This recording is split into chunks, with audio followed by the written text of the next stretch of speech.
auparavant, avant les événements, est-ce que vous avez connu le commandant Aboubakar Diakité Ditumba? De manière proche, physiquement, c'était la première fois de le voir. Mais comme il était régulièrement derrière le président le chef de l'État, le capitaine Dadis, il va de soi qu'il était facile de le reconnaître. Est-ce que vous l'avez approché? Non, je ne l'ai pas approché. Est-ce qu'on a parlé de lui? Comment? Est-ce qu'on a parlé de lui devant vous? Bon, là, à son allure, il était reconnaissable parmi tant d'autres. Très bien. La composition du comité d'organisation, de la commission d'organisation, je peux en savoir plus? Bon, là, il y a les archives qui sont consignées dans les registres des forces vives et je pense que ceci devrait être versé dans le dossier. Et a priori, le dernier porte-parole des forces vives, ça doit être M. Lousseni Fall, qui doit avoir les documents et les archives des forces vives. Ce serait intéressant que cela soit porté à l'attention du tribunal. Mais est-il que vous étiez le porte-parole ou le coordinateur? Le doyen Jean-Marie Doré était le porte-parole. Moi, j'étais le président de la commission politique et en tant que tel, le président de la commission d'organisation. D'accord.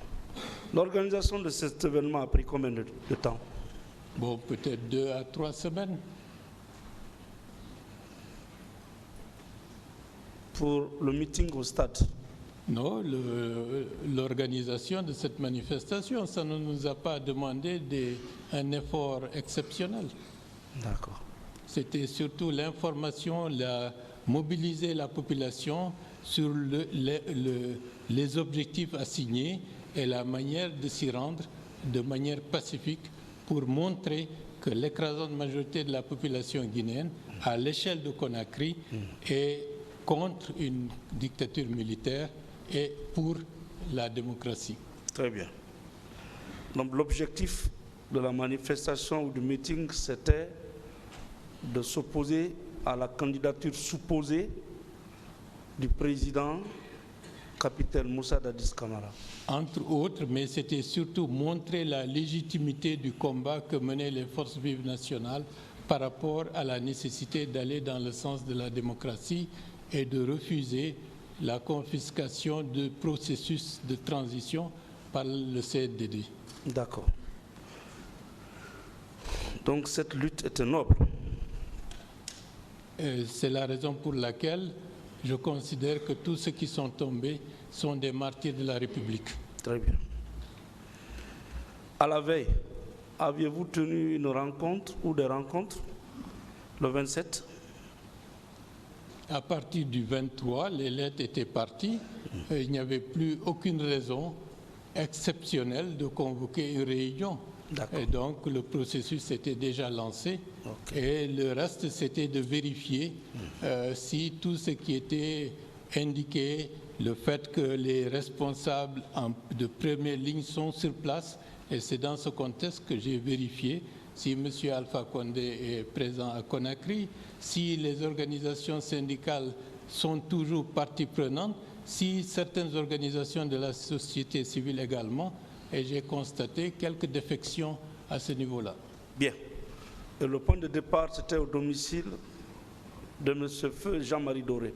Le lieu de rendez-vous pour que tout le monde avance de manière compacte vers l'esplanade. Vous êtes arrivé là-bas à quelle heure? Bon, j'étais parmi les premiers arrivés, peut-être parmi les 3, 4, 5 premiers le matin. Le matin. Et vous avez pris le départ pour aller au stade? Oui, lorsque la plupart des responsables se sont présentés, et comme il y avait les religieux qui, semble-t-il, devaient passer pour faire de la médiation, on a préféré laisser le doyen Jean-Marie et quelqu'un d'autre ou deux le soin de les attendre, et pour ne pas être confinés dans cette cour, alors que d'autres étaient déjà au niveau un peu partout dans les rues, au niveau de l'esplanade. Il fallait qu'on aille à leur rencontre pour qu'ils ne se sentent pas abandonnés. D'accord. Et c'était une manifestation pacifique? Bien entendu. À main nue? Bien sûr. Bien. Vous êtes maintenant à l'intérieur du stade. Vous étiez avec qui pour rejoindre le gradin? On était tous, chacun est venu porté par la foule, mais à l'intérieur de l'enceinte, nous nous sommes retrouvés pour être tous logés presque au même niveau, au niveau des gradins. Parce qu'il y a eu des images qui ont circulé. Certains représentants des partis politiques avaient déjà tenu leur discours. Sur les réseaux sociaux, par exemple, Mokhtar, l'ex-ministre, je pense, avait tenu un discours, sauf erreur de ma part.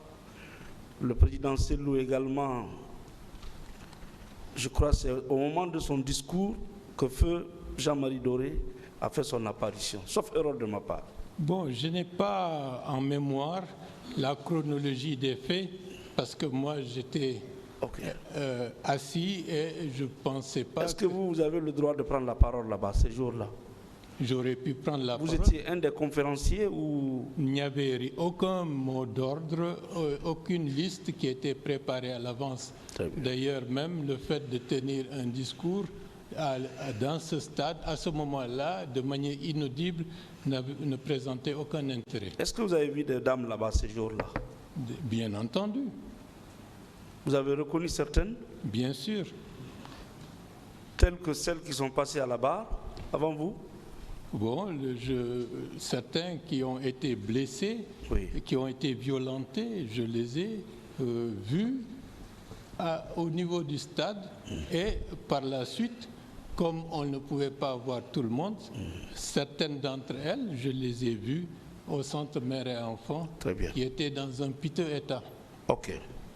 Donc c'est dans cette ambiance que vous avez entendu des crépitements, mais de loin. Oui. Et sereinement, le meeting se poursuivait dans une ambiance très agréable. Non, pas du tout. À partir du moment où il y a des explosions de grenades, les gaz, des crépitements de balles, ce n'était plus le moment. Dans l'enceinte ou en dehors? Aux alentours, pas à l'intérieur d'abord. Et c'est pour cela que nous avons d'un seul coup vu ceux qui voyaient, ceux qui se profilaient partir comme des moineaux qui s'envolent, le sauve qui peut. C'est à partir de ce moment-là que nous avons pris conscience qu'un danger était imminent. M. Baouri, ce n'est pas à vous qu'on peut apprendre, oui ou non, que le maintien d'ordre relève de la police et de la gendarmerie dans un état de droit. Bien entendu. Et que l'armée n'intervient que sur réquisition. Et quand c'est vraiment nécessaire. Parce que tout à l'heure, vous avez prononcé une phrase ici que j'ai captée. Vous avez dit que les institutions n'étaient pas en danger ces jours-là. Bien sûr. Je rebondis sur la question. Est-ce que ces jours-là, la présidence de la République était en danger? Pas du tout. Ce n'était pas dans notre objectif. Est-ce que, à votre avis, le président du Parlement avait été mis aux arrêts? Bon, vous savez que c'était dissous, il n'y avait plus de Parlement, il n'y avait même pas de CNT à l'époque. D'accord. Est-ce que, parmi vous, des manifestants se dirigeaient déjà pour mettre la main sur les lieux stratégiques du pays, enfin de la capitale, notamment la RTG, la radio, si ce n'est que pour me répéter, l'aéroport, hein? Dans votre planning, est-ce qu'il y avait d'autres manifestants qui se préparaient déjà à avoir la même mise sur les lieux stratégiques?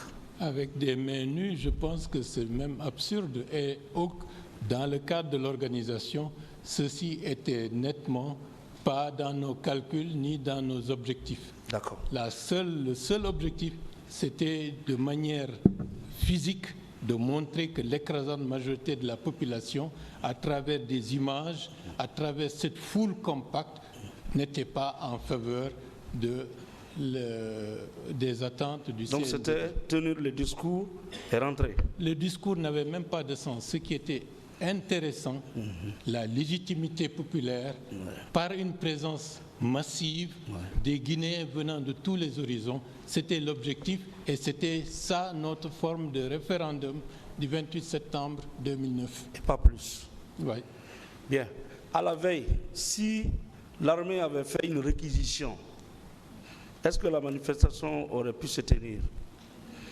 Bon, les termes réquisition, c'est... Réquisition à l'armée, tel que état d'urgence, état de siège que vous avez connu, que nous avons connu ici, au temps de général Feu Lansana Conté.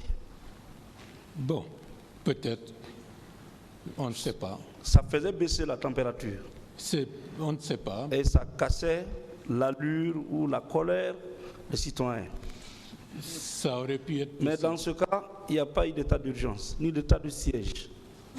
La police et la gendarmerie vous ont laissé accéder au stade. Ou bien vous avez appris que la police a tiré sur un seul manifestant? Non, pas du tout. Très bien. Bon, est-ce que vous pensez que la présence du commandant Toumba était nécessaire au stade ces jours-là? Peut-être. Selon vous? Je ne peux pas me prononcer en sa place. Non. Mais je dois dire, oui, par rapport à posteriori, oui, c'était nécessaire qu'il y soit. Qu'il y soit. En tant que commandant du régiment? A posteriori, vu ce qui s'est passé, oui, le fait d'avoir exfiltré certains responsables, oui, je pense que c'était nécessaire. Et Dieu a fait de telle sorte que le colonel Thieboro est rentré au moment où on était dans une situation désespérée et il a assumé de ce point de vue un rôle que personnellement je lui suis profondément reconnaissant. D'accord. Mais dans votre audition ici, dans votre PV, vous avez déclaré que c'est quand il est rentré, il vous a demandé de descendre sur la pelouse. Et il a donné des instructions à des bérets rouges. Vous confirmez ou vous maintenez? Non, peut-être là, de manière précise, les instructions, c'était par rapport à nous. Descendez. D'accord. Là-bas, est-ce que votre vie était en danger, là où vous étiez? Lorsqu'on a vu des... Sur le gradin, là où tous les leaders étaient, est-ce que votre vie était en danger là-bas? À partir du moment où on a entendu des crépitements de balles, que ceux qui étaient, la foule qui était au niveau de la pelouse et au niveau de certains côtés du stade était en train de s'enfuir, il va de soi qu'à ce moment-là, on a pensé que, personnellement, que tout a été possible. Et d'autant plus que ceux qui sont venus, certains d'entre eux ont agressé certains des nôtres juste et à les blesser. Donc, concrètement, sur le gradin, est-ce qu'un seul leader avait été blessé là-bas? Parce que sur le gradin, est-ce que le sang a coulé là-bas? Parce que nous n'étions pas en première ligne. D'accord. Par rapport à... Le sang a coulé là-bas? Par la suite, certainement. Non. Quand le commandant Toumba est arrivé, non, avant de vous demander de descendre, est-ce que le sang avait coulé sur le gradin où se trouvaient les leaders? Je ne me souviens pas et je ne pense pas, puisque... Un seul leader avait été blessé là-bas? Oui. Donc, sur le gradin? Ella Selou a été agressé par une personne. Sur la pelouse ou sur le gradin? Non, même lorsqu'il descendait des gradins. D'accord. Mais si Toumba, le commandant Toumba venait s'arrêter, vous observez, vous laissez tranquillement tenir votre meeting, sans vous demander de descendre, est-ce que le carnage que nous avons connu aurait eu lieu? Parce qu'il y avait déjà, avant qu'il ne soit à l'intérieur de la pelouse, des tirs, la débandade, des grenades lacrymogènes. Donc cela veut dire que ça aurait pu être le même cas au niveau de notre rangée. À partir du gradin, est-ce qu'il pouvait vous sécuriser là-bas sans vous demander de descendre?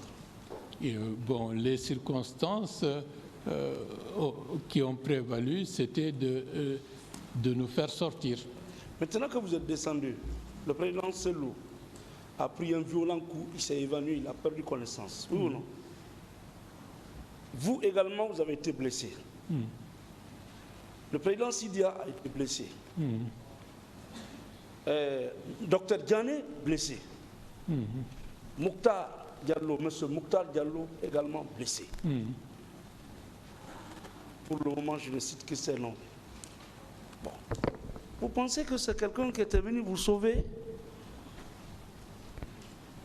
alors que vous avez eu des blessures? Un même était à terre évanoui.